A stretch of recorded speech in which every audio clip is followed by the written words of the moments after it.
with regard to the nuclear deal with Iran.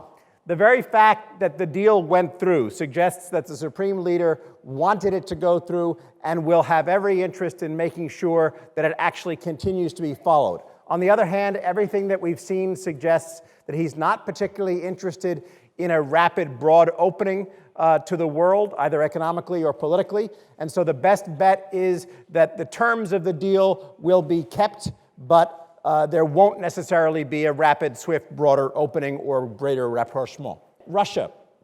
You also heard this talked about by Secretary Haig. Our sense is that, the basic drivers of Russian foreign policy are going to continue, and that's keeping them in conflict with the West because they're not particularly interested in being a constructive part of the broader economic system and the broader global political system, rather, but they're also not interested in dramatic conflict. And so it's likely that you're going to see continuing festering of tensions, but not a dramatic outbreak or a dramatic rapprochement. The attacks in Paris showed dramatic problems with European homeland security, intelligence coordination, and so forth. That was the most direct and immediate consequence. So you're likely to see some greater coordination, some greater increased effectiveness of domestic counterterrorism in Europe on the basis of this, but not dramatic because it's hard to change institutions.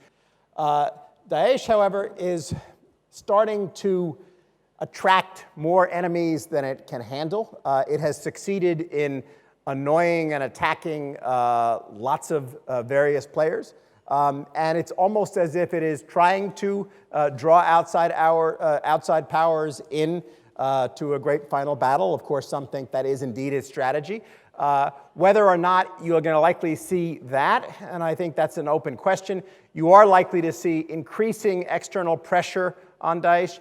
And so our feeling is that the sort of a little bit along the lines, frankly, of what President Obama has been saying is indeed what you're going to see, which is you're going to see an increasing slow squeeze with pressure on all sides that will actually work to reduce the area that Daesh controls, reduce its strength, but not be enough to actually defeat it in the short term.